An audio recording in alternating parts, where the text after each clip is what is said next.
Le XIIe siècle est une période extrêmement importante, fondatrice pour l'Anjou et pour le Maine, avec des comtes d'Anjou et du Maine qui vont avoir un destin international, notamment par des alliances.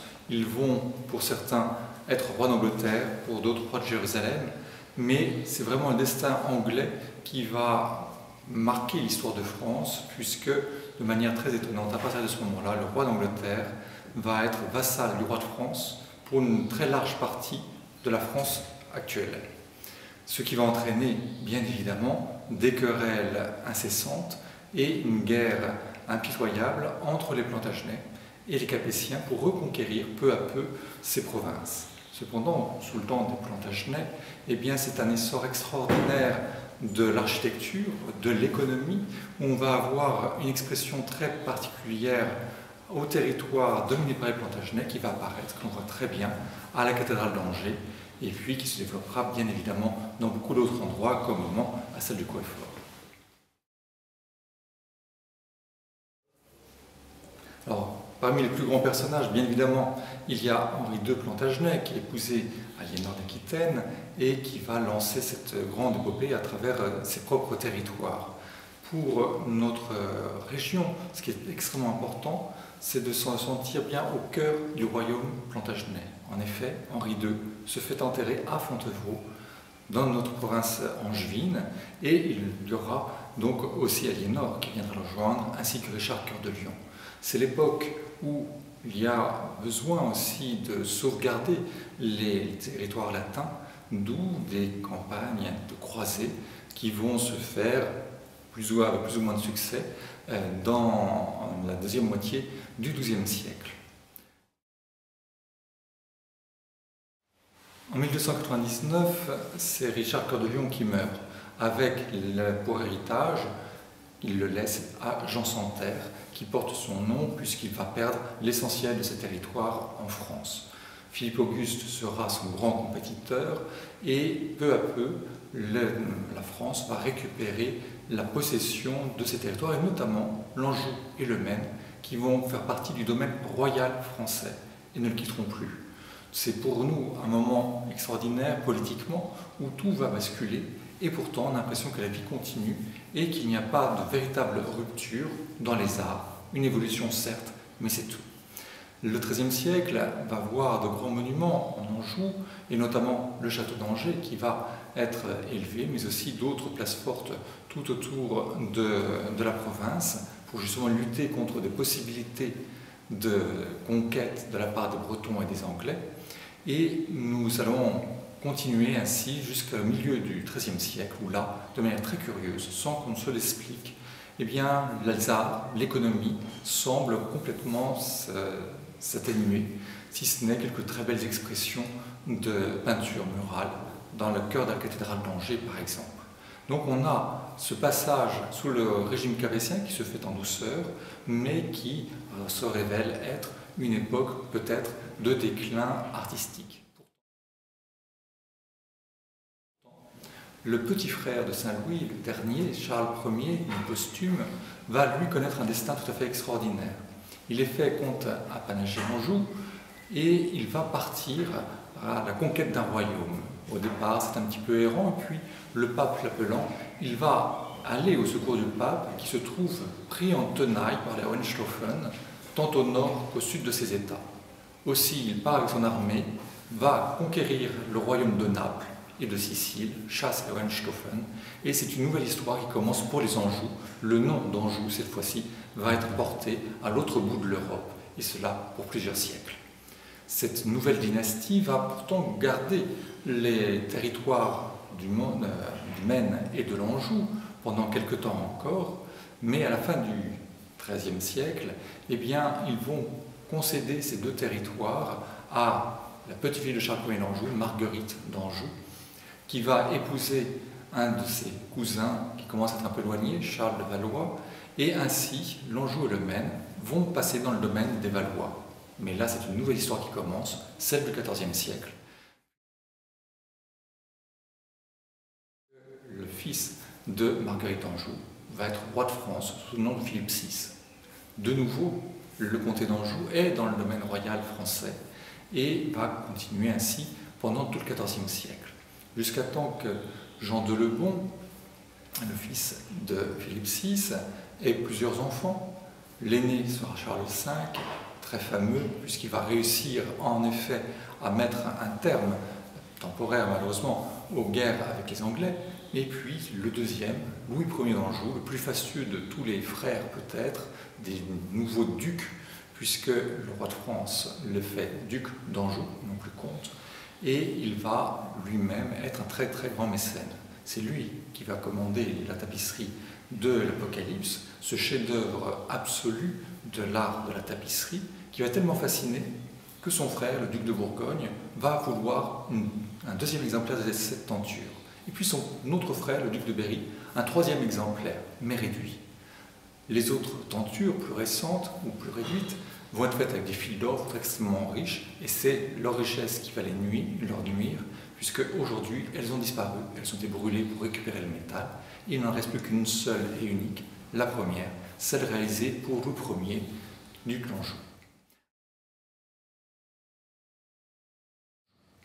C'est un duc d'Anjou qui va être en même temps, pendant une période assez courte, régent du royaume de France, et qui va être de nouveau appelé avec cette histoire italienne. En effet, la branche première des Anjou, qui sont devenus rois de Naples, eh bien, est en train de s'éteindre dans des querelles familiales, et il y a une reine qui est là, qui n'a pas d'enfant vivant, et il décide alors d'adopter Louis Ier d'Anjou. Et ça va être le début pour les ducs d'Anjou d'une conquête, d'une reconquête du royaume de Naples.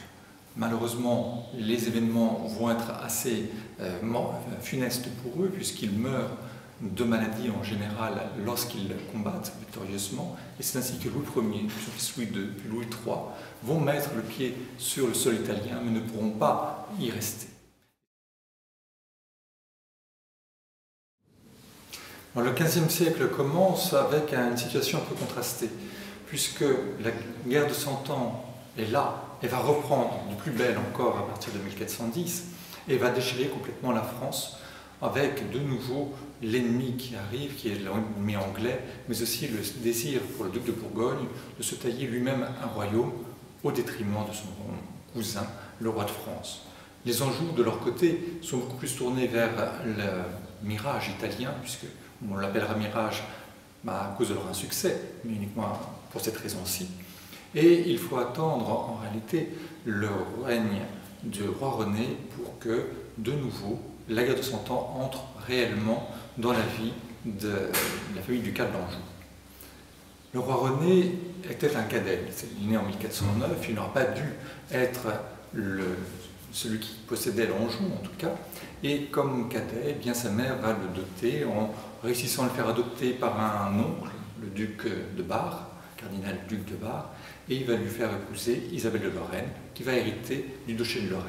Ainsi, le René d'Anjou sera duc de Lorraine et du Bar, et c'est un état qu'il aurait dû garder toute sa vie seulement ainsi. Cependant, son frère aîné va mourir, et tout l'héritage de son frère lui revient. Ainsi, il devient duc d'Anjou et du Maine, comte de Provence, et va se faire adopter par sa lointaine cousine Jeanne II, reine de Naples, et va lui aussi pouvoir revendiquer le royaume de Naples. Les guerres se font rage en France, il va participer à ces guerres, il va malheureusement être vaincu en 1431 face à son cousin Bourgogne, où là il va être fait prisonnier pendant quelques années, et il va réussir enfin à se libérer contre une rançon considérable pour partir à Naples. À Naples, il est là, mais il doit faire face à un compétiteur aragonais, et il lutte, mais en vain, et il devra partir en 1442 pour retrouver ses États français, c'est-à-dire la Provence dans un premier temps, mais aussi l'Anjou. Ce personnage qui va guerroyer de manière victorieuse pour chasser une dernière fois les Anglais hors de Normandie, va préférer rapidement laisser les armes de côté et développer autre chose de beaucoup plus intéressant pour lui et à ses yeux, c'est reprendre la tradition de son grand-père, c'est-à-dire le mécénat.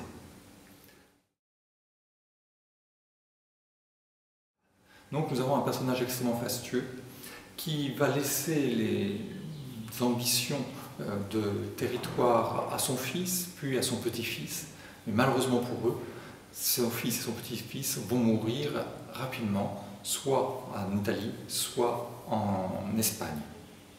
Aussi, à la fin de sa vie, c'est un personnage qui commence à être d'un certain âge. Il a 71 ans quand il meurt, et il aura surtout connu la mort de tous ses frères et sœurs, la mort bien évidemment de ses parents, il était orphelin à 8 ans d'ailleurs, mais aussi il va connaître la mort de tous ses enfants, mis à part 2 de ses filles. L'une qui restera duchesse de Lorraine, et d'où descendre la famille de Habsbourg aujourd'hui, et puis l'autre qui va aussi connaître un destin tout à fait fameux et épouvantable. Nous sommes vraiment dans le siècle peut-être du paroxysme, c'est Marguerite d'Anjou, cette nouvelle Marguerite d'Anjou, qui deviendra reine d'Angleterre, épouse d'Henri VI, qui au cours de la guerre des 2 Roses va tout faire pour conserver à son fils le royaume d'Angleterre, mais en vain. Et il faudra qu'elle vienne se réfugier en France pour y mourir en 1482. Tous ces personnages de cette fameuse dynastie des ducs d'Anjou, eh bien, nous les retrouvons dans la cathédrale d'Angers, où ils reposent encore aujourd'hui, au milieu des prières de tous les paroissiens lors des célébrations.